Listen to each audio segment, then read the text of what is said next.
And there we go. We're very pleased to have Chris Judd with us from the Pontiac region of Quebec. Welcome, Chris. Be back in a second. I should turn off the radio. Yeah, okay. My ice flashed on. That's okay.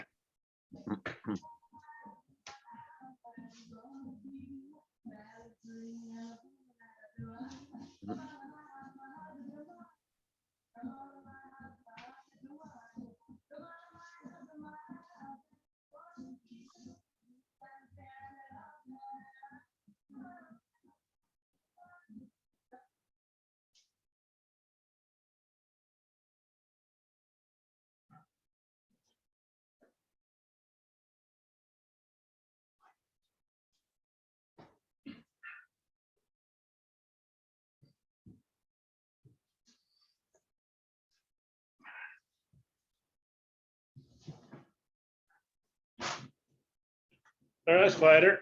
Okay, there we go. So we'll start the questions, Chris. The first few questions are just to give people some background about you.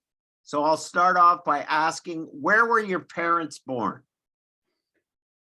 We were both born either in Shawville or right beside Shawville. Okay, and where were you born? I was born in Shawville. Okay, and where did you receive your education? My elementary and my high school was in Shawville. Then I went to college at McDonald College. Very good. And what is your occupation? I'm a kind of retired dairy farmer, Okay. semi-retired. And where do you live now? Shawville. Okay, so the next part of it is really the meat of the matter here. So I'm going to start out by asking you, what in your mind is the best thing about living in Quebec?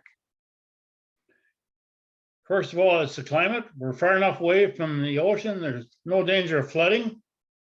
There's no wildfires. Crime isn't really a big problem in our county. It's pretty quiet. And it's a nice atmosphere, and we've got really good neighbors and friends. Oh, God, that's Again, I probably name everybody in the county if I tried hard enough. Now, Chris, a lot of people have had problems with the next question, and quite frankly, I would too if somebody asked it to me, but I'm going to ask you to respond as is, and then elaborate on your response if you want to. So having said that, describe your relationship to Quebec in a single word. Excellent. Great. Has been excellent. Okay. Yeah. And where do you feel most at home in Quebec? For example, in communities based on language, culture, profession, or geographic location? I'd say in Pontiac County because we have everybody here, right from the First Nations people, English, French, German, Irish, we're all here. Okay. We all get along good together. Now, They fight when they're playing hockey, but once they're all done, they all go to the bar and get drunk together. so I'm gonna, a lot of people have asked me about the next question. They asked me about the second part. They say, well, official definition. What do you mean by official definition? What I mean is what you see as the official definition. It could be based on the Quebec government, the federal government, what you see in the media, what you have in your own mind. So having said all of that, I'm going to ask the next two-part question. How would you define a Quebecer? And do you think the official definition in Quebec includes you? Yes, it does include me. The official definition is and should be anybody that lives in Quebec, and it's even better if they work in Quebec. Okay, fair enough. Now, has your sense of identity as a Quebecer changed over the years? And if so, in what ways? It's not really changed. My identity is the same as it always was, but I find it harder and harder to access government programs and direct the government in English. It's even hard for my French friends to contact them because a lot of the information isn't too well publicized. It hasn't been for years. Okay. And what are some of the most difficult things from your point of view about living in Quebec? I'd say changes over time, and lots of times we don't find out about the changes until we make a mistake. Right. That's just quick and easy. Yeah, sure. Now, in recent years, some members of Quebec's Francophone majority have identified a number of linguistic and cultural threats. First of all, which of these do you share and support, and which of these concerns make you feel excluded or targeted? Do you want to name them or you want me to name them? I'm sorry? Do you want to name them or you want me to name them? No, I want you to just, I'll ask the question again, and then you can answer it in any way you see fit.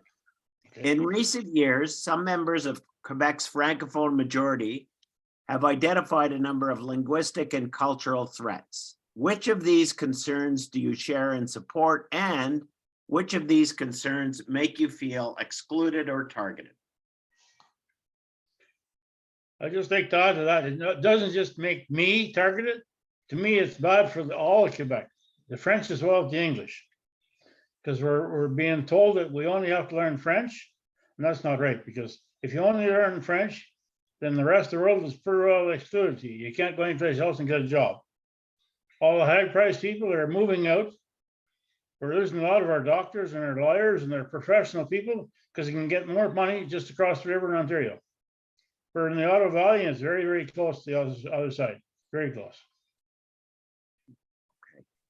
And what in your mind is the biggest problem facing Quebec today, and how do you think it could be resolved? The biggest problem is how they're responding to living in the world. They don't seem to realize that the world isn't really that big anymore. And I'd just like to add that like China has the largest English population in the world. They're not worried about losing their Chinese. But they realize it's the language of science, the language of trade, and the language of computers, and they want to fit in. But my real good friends have gone over there and taught English to Chinese for 4 or 5 years, and then they come back home. Okay. Now, I want to ask you, Chris, have you had a chance to see the documentary, What We Choose to Remember? I think I have, yeah. Okay, by Guy Rogers. Well, he's a good friend of mine. And in that documentary, he used a great tool, which I'm going to use in the next question. I'd like you, by a show of fingers, on a scale of 1 to 10, 1 being weakest, 10 being strongest, tell me how strongly you feel that the joys of living in Quebec outweigh the challenges. To me, it's still a 9. Okay, show me with your fingers. I have 5 on this hand, the other hand doesn't work very good. Okay, fair enough. Twice or twice. Okay, fair enough. Okay, I didn't realize that. I'm sorry. I had a stroke 20 years ago. Okay, I did not know that, and I apologize for that, Chris. That's okay. Okay. All right, to stop or to end this whole process, is there anything else that you would like to say about your sense of identity or belonging in Quebec? First of all, I'd like to mention that our family left France in 1066. With the Northern invasion, went over and beat the shit out of the English. And at one time was more French people in England than there was English. And I've been living, or my family's been living in Quebec since for 223 years. So we've been here for quite a while. My great grandfather came north with film and Wright when they started Wrightfield in Quebec. At one time, it was the second largest city in Canada. It was second only to Toronto. It was bigger than Montreal at that time. And my great grandfather on my father's side lived in St. Eustache before that, before 1800. So he was probably there in 1775 or somewhere around there. So yes, I'm a Quebecer, and I've been a Quebecer for years. And the part of Quebec that I live in, we all get along. Doesn't matter who we are. One of my absolute best friend was a French person. In fact, I give the eulogy at his funeral. and we all get along. Okay, fair enough.